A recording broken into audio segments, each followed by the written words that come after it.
आज का क्वेश्चन हम लोग फिर से आर डी शर्मा की बुक से करने वाले हैं। और आज का क्वेश्चन कुछ इस प्रकार है। tan का cube theta divided by 1 plus tan square theta plus cot cube theta divided by 1 plus cot square theta is equal to sec theta cosec theta minus 2 sin theta और cos थीटा।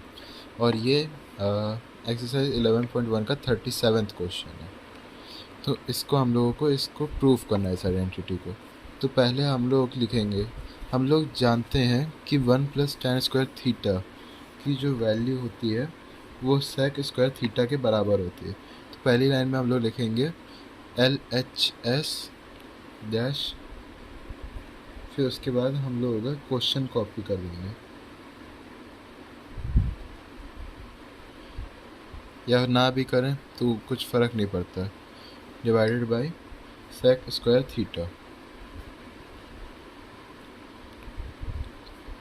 फिर उसके बाद इसमें हम लोग plus करेंगे, जो उसका कॉट क्यूब थीटा है वो लिखेंगे,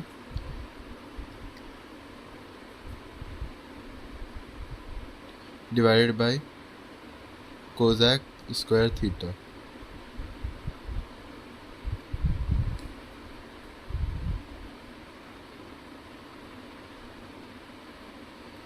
अब हम लोग इसमें इज इक्वल टू करके लिखेंगे, हम लोग tan को सेपरेट कर लेंगे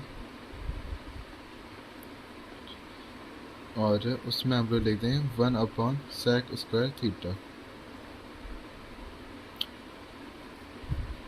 tan cube theta bracket close, second bracket अब स्टार्ट होता है जिसमें हम लोग लिख देंगे 1 अपॉन sec स्क्वायर थीटा।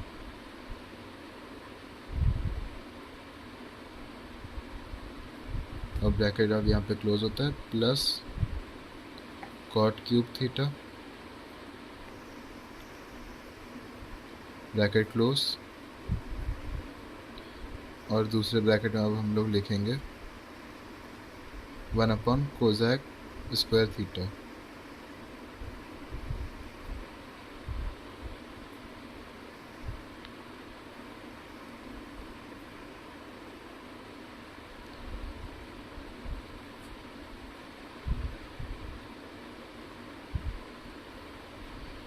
तो ये हमारा इक्वेशन हो जाएगी।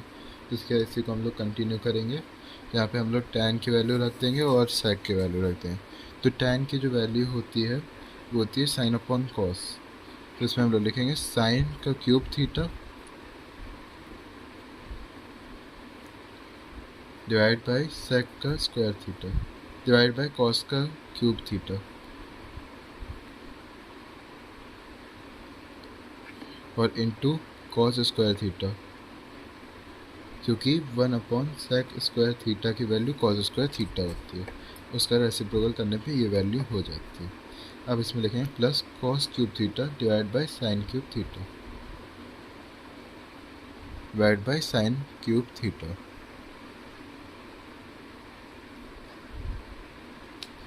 और इसमें अब हम लोग इंटू लगा के लिखेंगे sin स्क्वायर थीटा। अब हम लोग नीचे लिखेंगे अगली लाइन से, जो cos स्क्वायर और cos क्यूब है वो एक दूसरे को एलिमिनेट कर देंगे और लास्ट में बचेगा sin square theta sin cube theta divide by cos।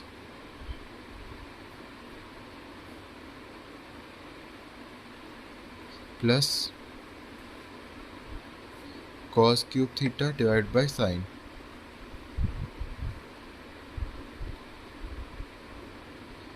Theta. अब हम लोग इसी के आगे इज इक्वल टू करके लिख देंगे। अब हम लोग हो गए नीचे वाले टर्म्स का मल्टीप्लाई, मतलब एलसीएम ले लेंगे। तो इसका एलसीएम हो जाएगा sin की पावर 4 थीटा प्लस cos की पावर 4 थीटा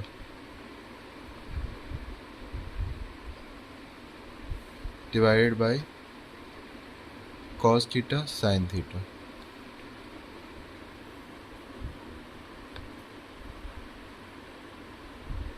अब यहाँ पे समझने वाली बात ये आती है कि पहले ऊपर वाले टर्म्स में sin का स्क्वायर थीटा का होल स्क्वायर है और प्लस cos स्क्वायर थीटा का होल स्क्वायर है। तो हम लोग यहाँ पे एक चीज़ कर सकते हैं कि इसमें हम लोग पहले प्लस करें 2 sin स्क्वायर थीटा और कॉस स्क्वायर थीटा, फिर माइनस कर दें वही, और फिर उसके बाद इस तरीके से हम उसे लिख सकते हैं।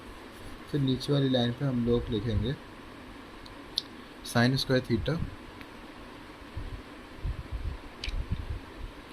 ब्रैकेट के अंदर का, और ये ब्रैकेट के अंदर होगा और इसका होल स्क्वायर हो जाएगा। इस तरीके से हम लोग इसे शो करेंगे। उसके बाद प्लस कॉस स्क्वायर थीटा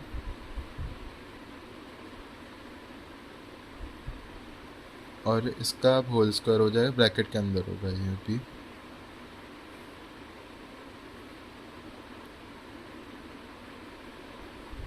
और फिर उसके बाद हम लोग लिखेंगे plus 2 sine square theta cos square theta.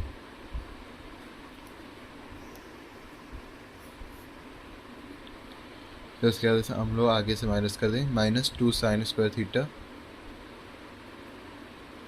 और कॉस स्क्वायर थीटा। फिर उसके बाद होल को डिवाइड कर देंगे हम लोग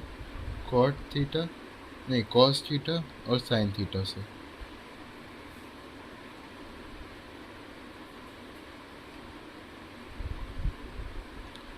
तो अब हम लोग इसका जो लास्ट वाला टर्म है वो अलग कर देंगे और इसका होल स्क्वायर कर देंगे। तो अब हम लोग अगली लाइन पे लिखेंगे, तो ये जो sine square theta plus cos square theta plus 2 sine square theta और कॉस स्क्वायर थीटा होता है, इन सबको एक साथ लिख के इसको हम लोग इस तरीके से लिख सकते हैं, sine square theta plus cos square theta का होल स्क्वायर। तो हम लोग अगली लाइन पे लिखेंगे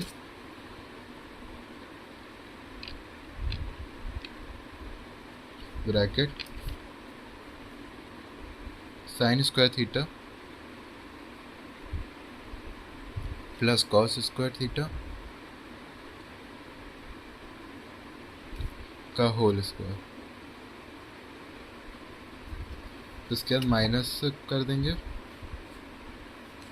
उसके बाद 2 sine square theta cos square theta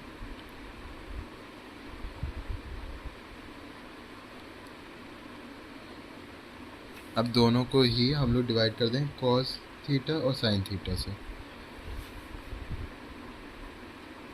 क्योंकि अब हम लोगों ने इन दो टर्म्स को स्प्लिट कर लिया।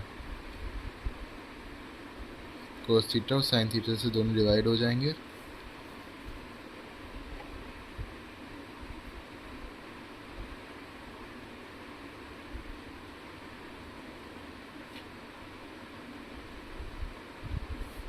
तो हम लोग अगली लाइन से लिखेंगे साइन स्क्वायर थीटा, नहीं अगली लाइन पे हम लोग जानते हैं कि साइन स्क्वायर थीटा और कॉस स्क्वायर थीटा का जो सम होता है वो 1 हो जाता है, तो 1 अपॉन कॉस थीटा डिवाइड और साइन थीटा हो जाएगा।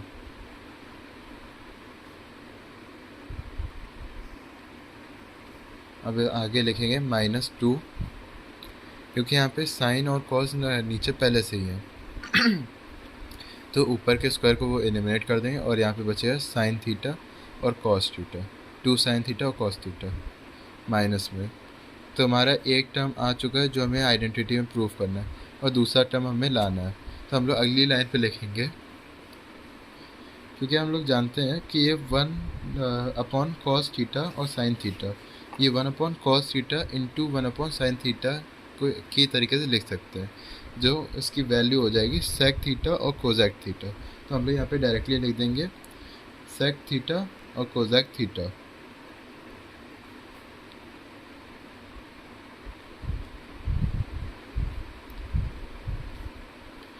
और इसमें हम लोग लिख देंगे -2 साइन थीटा और कॉस थीटा।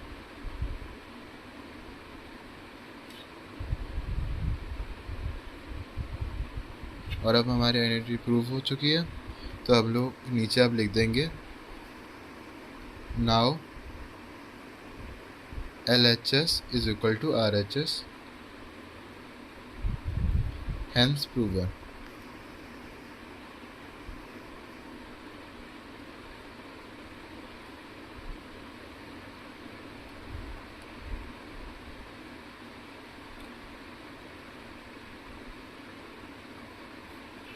और इस तरीके से हमें पूरा क्वेश्चन करना था, ये हमारे पूरा क्वेश्चन है।